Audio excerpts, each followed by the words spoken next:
बिस्मिल्लाहिर्रहमानिर्रहीम, अस्सलाम वालेकुम। आज के लेक्चर में बेटे हम स्टडी करेंगे स्पीड ऑफ साउंड और फार्मूला ड्राइव करेंगे स्पीड ऑफ साउंड का इन एयर। तो सबसे पहले हम बात करते हैं कि ये जो साउंड वेव्स हैं ये लॉन्गिट्यूडिनल वेव्स हैं, इनको हम कंप्रेशनल वेव्स भी कहते हैं। तो sound waves are longitudinal waves. Speed of sound in any medium, बेशक वो सॉलिड हो, लिक्विड हो या गैस हो, डिपेंड्स अपॉन टू फैक्टर्स। ये दो फैक्टर पे डिपेंड करती है। कंप्रेसिबिलिटी ऑफ द मीडियम, जो कि डिपेंड करता है मीडियम के मॉडुलस ऑफ इलास्टिसिटी पे। याद रखो, जो कंप्रेसिबिलिटी ऑफ द मीडियम होती है वो मॉडुलस ऑफ इलास्टिसिटी का रेसिप्रोकल होती है। And inertia of the medium, जो कि प्रोपोर्शनल होता है डेंसिटी ऑफ द मीडियम के। तो किसी भी मीडियम के अंदर जो साउंड की स्पीड होती है वो दो चीज़ों पे डिपेंड करती है, कंप्रेसिबिलिटी ऑफ द मीडियम और इनर्शिया ऑफ द मीडियम। या हम ऐसे भी कह सकते हैं कि किसी भी मीडियम में साउंड की स्पीड डिपेंड करती है मॉडुलस ऑफ इलास्टिसिटी और डेंसिटी ऑफ द मीडियम पर। किसी भी मीडियम में साउंड की स्पीड का जो जनरल फार्मूला है वो है v is equal to under root E over rho. इसमें e मॉडुलस ऑफ इलास्टिसिटी है और जो रो है वो डेंसिटी ऑफ द मीडियम है। याद रखो, सॉलिड्स में साउंड की स्पीड सबसे ज्यादा होती है, लिक्विड्स में साउंड की स्पीड उनसे कम होती है और गैसेस में साउंड की स्पीड सबसे कम होती है। यानी सॉलिड्स के अंदर साउंड ज्यादा स्पीड से ट्रेवल करती है और गैसेस में जो साउंड है वो कंपैरेटिवली स्लो स्पीड से ट्रेवल करती है। अब सॉलिड में साउंड की स्पीड ज्यादा क्यों है, तो इसकी लॉजिक है, speed of sound is much greater in solids than in gases because molecules in solids are much closer to each other than in gases, hence respond to a disturbance more quickly. अब क्योंकि solids के अंदर जो molecules होते हैं वो एक दूसरे के ज्यादा क्लोज होते हैं गैसेस की निस्बतन, तो जब उनको डिस्टर्ब किया जाता है तो अब मॉलिक्यूल्स क्योंकि ज्यादा क्लोज होते हैं, तो इस वजह से जब एक मॉलिक्यूल डिस्टर्ब होता है तो वो फौरन अगले मॉलिक्यूल को डिस्टर्ब करता है, वो फौरन आगे वाले मॉलिक्यूल को डिस्टर्ब करता है। तो इस तरह जो डिस्टर्बेंस होती है वो ज्यादा स्पीड से ट्रेवल करती है। लेकिन गैसेज में क्योंकि जो मॉलिक्यूल्स होते हैं वो दूर दूर होते हैं, तो जब एक मॉलिक्यूल डिस्टर्ब होता है तो इसकी डिस्टर्बेंस अगले मॉलिक्यूल तक पहुंचने में टाइम ज्यादा लगेगा और इस तरह फिर वो मॉलिक्यूल डिस्टर्ब होगा और उसकी डिस्टर्बेंस नेक्स्ट मॉलिक्यूल तक पहुंचने में ज्यादा टाइम लगेगा। तो इस तरह गैसेस में मॉलिक्यूल्स क्योंकि दूर दूर होते हैं तो डिस्टर्बेंस स्लोली ट्रेवल करती है, और सॉलिड्स में क्योंकि मॉलिक्यूल्स क्लोजली स्पेस्ड होते हैं इस वजह से डिस्टर्बेंस क्विकली ट्रांसफर होती है। अब हम फाइंड करते हैं speed of sound in air. तो सबसे पहले एयर के अंदर साउंड की स्पीड के फार्मूले को न्यूटन ने ड्राइव किया। तो न्यूटन ने फर्ज किया, Newton assumed that when sound waves travel through air the temperature of the air during compression and rarefaction remains constant। Newton ने फर्ज किया कि जब एयर में से साउंड गुजरती है तो कंप्रेशन और रेयरफैक्शंस होती हैं, और कंप्रेशन और रेयरफैक्शन के दौरान एयर का जो टेम्परेचर है वो कांस्टेंट रहता है। फर्ज करो V वॉल्यूम है एयर का एट प्रेशर P, और जब हम साउंड पैदा करते हैं तो प्रेशर थोड़ा सा फर्ज करो बढ़ गया है। If pressure increases from P to P plus delta P, पहले प्रेशर था P, अब बन गया P plus delta P pressure बढ़ गया। तो प्रेशर बढ़ने की वजह से एयर का जो वॉल्यूम है वो थोड़ा कम हो जाएगा, and volume of the air decreases from V to V minus delta V। तो यहां पे माइनस इसलिए लगाया है क्योंकि वॉल्यूम पहले वाले वॉल्यूम से डेल्टा V कम हो गया है। प्रेशर बढ़ गया है तो उसकी वजह से वॉल्यूम कम हो गया है।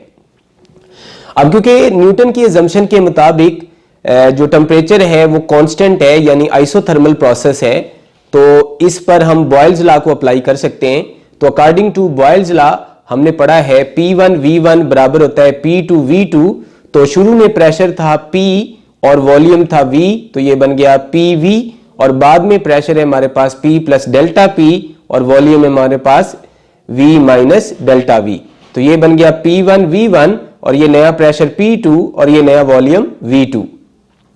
अब हम इन दोनों को आपस में मल्टीप्लाई करते हैं, तो पी वी वैसे ही लिख दिया। पहले हम पी को वी से मल्टीप्लाई करेंगे, ये बन गया पी वी, फिर पी को डेल्टा वी से मल्टीप्लाई करेंगे, ये बन गया माइनस पी डेल्टा वी, फिर हम डेल्टा पी को वी से मल्टीप्लाई करेंगे, ये बन गया डेल्टा पी इंटू वी, फिर डेल्टा पी को डेल्टा वी से मल्टीप्लाई करेंगे और ये बन गया minus delta P delta we. अब आप देखो इसमें इस टर्म के अंदर ये वाली क्वांटिटी लार्ज है और ये स्मॉल है, इसमें भी ये क्वांटिटी लार्ज है और ये स्मॉल है, लेकिन इस टर्म के अंदर दोनों क्वांटिटीज वेरी स्मॉल हैं, तो इनका जो प्रोडक्ट होगा वो वेरी वेरी स्मॉल हो जाएगा। तो इस टर्म को हम नेग्लेक्ट कर सकते हैं, तो आपने लिखना है delta P delta V is very small and it can be neglected, तो ये वाली टर्म हमने नेग्लेक्ट कर दी। अब इस तरफ हमारे पास है पी वी, इधर भी पी वी, ये इधर आके माइनस हो जाएगा और ये दोनों आपस में कैंसिल हो जाएंगे, तो इस तरफ रह जाएगा जीरो। ये हमारे पास आ गया माइनस पी डेल्टा वी, ये हमारे पास आ गया डेल्टा पी इंटू वी और ये टर्म हमने नेग्लेक्ट कर दी। अब ये जो टर्म नेगेटिव है ये इधर आके पॉजिटिव हो जाएगी, P delta V is equal to delta P into V. ये जो वॉल्यूम है इधर मल्टीप्लाई हो रहा है तो इधर आके ये डिवाइड हो जाएगा, तो हमारे पास रिजल्ट आया P delta V is equal to delta P. तो ये जो डेल्टा वी ओवर वी है ये उधर जाके डिवाइड हो जाएगा, तो हमारे पास P बराबर आ जाएगा delta P over delta V over V। हमने पढ़ा हुआ है जो मॉडुलस ऑफ इलास्टिसिटी होता है वो बराबर होता है स्ट्रेस ओवर स्ट्रेन। तो स्ट्रेस होती है फोर्स पर यूनिट एरिया, तो यहाँ पे ये जो चेंज इन प्रेशर है that is force per unit area, तो ये हमारी स्ट्रेस है डेल्टा P। और जो स्ट्रेन है वो होती है फ्रैक्शनल चेंज इन वॉल्यूम, यानी change in volume over original volume, तो ये नीचे वाली क्वांटिटी हमारी स्ट्रेन है। तो मॉडुलस ऑफ इलास्टिसिटी बराबर होगा delta P over delta V over V. तो ये डेल्टा पी स्ट्रेस है और नीचे वाला स्ट्रेन है, तो इसका मतलब ये सारी टर्म बराबर है मॉडुलस ऑफ इलास्टिसिटी के। तो E बराबर है delta P over delta we, तो हम इसकी जगह लिख देंगे E, तो यहां से हमें E का फार्मूला मिल जाएगा that is equal to P। तो याद रखिए न्यूटन के मुताबिक या आइसोथर्मल प्रोसेस में जिसमें टेम्परेचर कांस्टेंट है, एयर का मॉडुलस ऑफ इलास्टिसिटी एयर के प्रेशर के बराबर होता है। तो अगर आपको एमसीक्यूज पूछा जाए कि according to Newton the modulus of elasticity of air क्या है, तो इसका आंसर है एयर के प्रेशर के बराबर है, या for isothermal process the modulus of elasticity of air is equal to pressure of the air. तो अब यहां पे हमने मॉडुलस ऑफ इलास्टिसिटी को फाइंड कर लिया। अब यही वैल्यू E की हम इस फार्मूले में पुट करेंगे तो हमें साउंड की स्पीड का फार्मूला मिल जाएगा। तो इसको पुट कर दो इक्वेशन 1 के अंदर, तो V is equal to P, E की जगह हमने लिख दिया P ओवर रो। तो ये हमारे पास साउंड की स्पीड का न्यूटन का फार्मूला ड्राइव हो गया for speed of sound in air. अब हमें एयर के प्रेशर का पता है 1.01 10⁵ पास्कल, और एयर की जो डेंसिटी है वो है 1.29 kg पर metre cube at standard temperature and pressure. Physics में जो हम स्टैंडर्ड टेम्परेचर लेते हैं दैट इज 0 डिग्री सी, तो 0 डिग्री सी पे ये एयर का प्रेशर है और ये एयर की डेंसिटी है। तो अगर हम ये दोनों वैल्यूज यहां पुट कर दें तो हमें साउंड की स्पीड का जो आंसर मिलेगा वो है 280 मीटर पर सेकेंड। अब एक्सपेरिमेंटली जब हमने साउंड की स्पीड को फाइंड किया है एयर के अंदर तो उसका आंसर आ रहा है 332 मीटर पर सेकेंड, लेकिन आप देखें जो न्यूटन के फार्मूले के मुताबिक साउंड की स्पीड की वैल्यू है वो है 332 मीटर पर सेकेंड।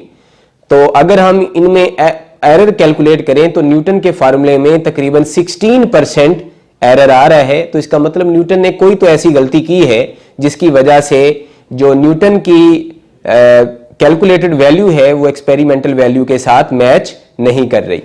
तो इसको फिर करेक्ट किया लेप्लास ने। अब हम डिस्कस करते हैं लेप्लास करेक्शन।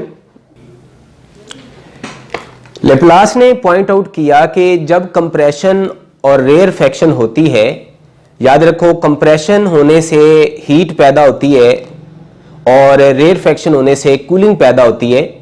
तो उसने पॉइंट आउट किया कि कंप्रेशन और रेयरफैक्शन इतनी तेजी से हो रही हैं कि कंप्रेशन के दौरान जो हीट पैदा होती है उसको रेयरफैक्शन वाले कूलिंग रीजन में पहुंचने का टाइम ही नहीं मिलता। तो इस वजह से सिस्टम का टेम्परेचर जो है वो चेंज हो जाता है। न्यूटन के मुताबिक जब एयर में से साउंड पास करती है तो टेम्परेचर कांस्टेंट रहता है, लेकिन लेप्लास के मुताबिक कंप्रेशन और रेयरफेक्शन सो रैपिडली होती हैं कि सिस्टम का जो एयर का जो टेम्परेचर है वो चेंज हो जाता है। तो Laplace pointed out that compression and rarefaction occurs so rapidly that heat of compression remains confined to the region where it is generated. Laplace ने पॉइंट आउट किया कि कंप्रेशन से जो हीट पैदा होती है वो उसी रीजन में महदूद हो जाती है जिस रीजन में वो पैदा हुई है, and does not have time to flow to the cooler region, और उसको कूलर रीजन में जाने का टाइम ही नहीं मिलता वेयर रेयरफेक्शन अकर्स, जहां पर रेयरफेक्शन हुई है। Hence temperature of the medium does not remain constant. तो इस तरह जो मीडियम है उसका टेम्परेचर कांस्टेंट नहीं रहता। ऐसी सिचुएशन में हम बॉयल्स लॉ को इस फॉर्म में लिखेंगे। In such case Boyle's law is written as PV raise to gamma is equal to constant. ये जो गैमा है ये रेशो है molar specific heat at constant pressure to molar specific heat at constant volume. ये हम chapter 11 के अंदर जाके डिटेल में डिस्कस करेंगे।